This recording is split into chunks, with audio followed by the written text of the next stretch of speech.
কোনো স্ত্রী যদি স্বামীর কাছে যাইতে চায় না, আর স্বামী যদি মোবাইলে পর্নোগ্রাফি ভিডিও দেখাইয়া স্ত্রীকে রাজি করি ওর কাছে নিয়ে যায়, এইটা কি জায়েজ হবে? দেখেন, এক নম্বর কথা হইল, স্বামী স্ত্রীর মিলনের মাঝখানে এখানে পর্নোগ্রাফির কথাই আসে না। আর সহবাসের উদ্দেশ্য যদি ভিডিও পর্নোগ্রাফি দেখে, ওইটা কখনো জায়েজ হবে না।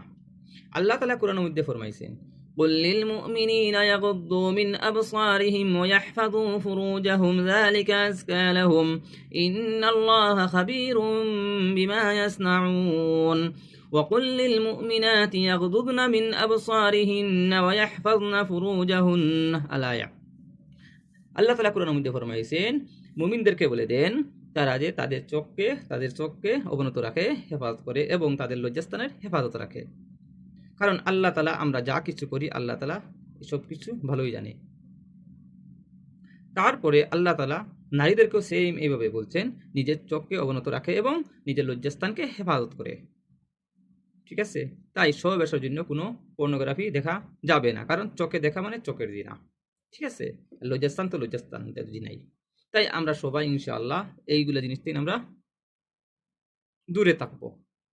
আল্লাহ তাআলা আমাদের সবাইকে আমল করার তৌফিক দিক। আল্লাহুম্মা আমিন।